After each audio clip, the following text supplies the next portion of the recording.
प्यारे बच्चों, आज हम लोग पूर्णांकों का जोड़ घटाव चिन्ह सहित सीखेंगे। इसके लिए पहले देखेंगे नियम। पहला, चिन्हों का गुणा। चिन्हों का गुणा कब होता है? जब हमारे कोई भी दो चिन्ह एक साथ आ जाते हैं। जैसे यहाँ पर ये ऋण है और ये ऋण है और इनके बीच में कोई गिनती नहीं होती। जब दो चिन्ह एक साथ आते हैं, उनके मध्य कोई गिनती नहीं होती, तो यहाँ पे हमारा चिन्ह का गुणा होगा, इन दोनों ऋण का गुणा होगा। दूसरी परिस्थिति क्या हो सकती है? जब दो चिन्ह हैं गिनती सहित, जैसे हमारा ऋण 3 ये एक गिनती है चिन्ह सहित और ऋण 2 है गिनती चिन्ह सहित, और इनके बीच में क्या है? गुणे का निशान। तो इस परिस्थिति में इस ऋण का इस ऋण से गुणा होगा। इसको हम और भी उदाहरण से आगे देखते हैं। पहले हम देख लेते हैं चिन्हों के गुणे के परिणाम स्वरूप क्या प्राप्त होता है। अगर समान चिन्ह है, जैसे प्लस प्लस, तो उसका परिणाम क्या होगा? प्लस।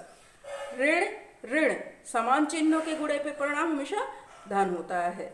और असमान चिन्ह है, जैसे एक धन है और एक ऋण है, तो उसके गुणे पर क्या मिलेगा? ऋण।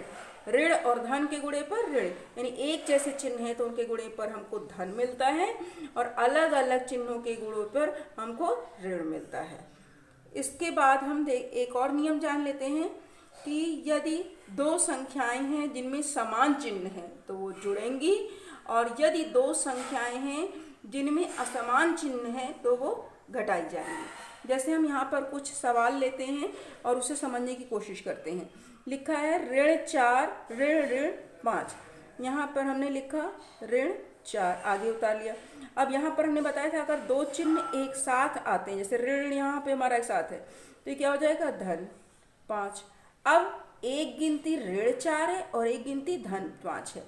ये दो गिनतियाँ ऐसी हैं जिनके चिन्ह असमान हैं, तो ये क्या होंगे? असमान चिन्ह घटते हैं, यानी ये घटेंगे। हमेशा बड़े में से छोटी गिनती घटेगी, यानी 5 में से 4 ही घटेगा। बचेगा कौन? जो बड़ा है, यानी हमारा जो बड़ी गिनती है उसी का चिन्ह बचेगा। इसी तरह से हम दूसरा सवाल देखते हैं। जैसे हमारा उतार लिया हमने आगे धन 4। यहाँ देखिए फिर चिन्ह हमारे आए। पहला नियम क्या कहता है? अगर चिन्ह एक साथ आते हैं उनके बीच में कोई गिनती नहीं होती तो गुणा होता है। धन धन का गुणा धन। यहाँ पे क्या है? 5। अब देखिए ये भी धन है और ये भी धन है। क्या लिखा है? समान चिन्ह जुड़ते हैं, तो समान चिन्ह जुड़ के क्या हो जाएंगे? धन 9। अगला देखिए यहाँ पर हमारा ऋण 4, धन धन का गुणा धन 5। यहाँ पे हमारे चिन्ह थे, इनके बीच कोई गिनती नहीं थी, यहाँ गुणा हुआ। अब ये ऋण 4 है, ये धन 5 है।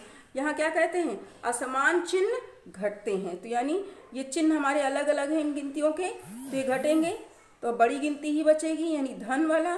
और 5 में से 1 गए तो हमारा क्या बचा? 1। अगला हम देखते हैं धन 4। इसको भी उतार लिया। यहाँ पे चिन्ह का गुणा होगा, धन ऋण का गुणा ऋण। यहाँ क्या हो गया? 5। बड़े में से हमेशा छोटा घटेगा। क्यों घटेगा? क्योंकि इनके चिन्ह अलग अलग हैं। तो 5 में से 4 गए, बचे 1। अब हमारी गिनती बड़ी कौन सी है? ऋण वाली, तो इसका उत्तर होगा ऋण 1। इसी तरह से हमारा अगला प्रश्न ऋण 4 ऋण धन का गुणा ऋण। यहाँ पे क्या आया? 5। समान चिन्ह है, समान चिन्ह क्या होते हैं? जुड़ते हैं, तो ऋण ऋण जुड़ जाएगा। 4 5 9। क्योंकि दोनों के चिन्ह एक हैं, तो जो चिन्ह दोनों के हैं वही चिन्ह हमारे आगे आएंगे। धन 4 ऋण ऋण का गुणा धन 5। दोनों चिन्ह समान है, एक धन 4 एक धन 5 है, तो कितना हो जाएगा हमारा? धन 9। दोनों धन है तो दोनों धन ही लग गया। यहाँ पे क्या है? ऋण 4 धन ऋण का गुणा। आपको बताया था ऋण होता है समान चिन्हों का गुणा। ये क्या आ गया? ऋण। अब ये दोनों ऋण है, ये वाला भी ऋण है, ये वाला भी ऋण है, तो दोनों जुड़ के एक ऋण हो जाना चाहिए। कितना हो गया? ऋण 9। इसी तरह से आपका धन 4 धन धन का गुणा धन, यानी समान चिन्ह है तो इनका गुणा धन, और 5 धन 4 और धन 5, यानी एक ही जैसे चिन्ह है तो जुड़ जाएंगे, तो हमारा क्या उत्तर हो गया? धन 9। इस तरह से आप इस प्रश्न को हल करें। धन्यवाद।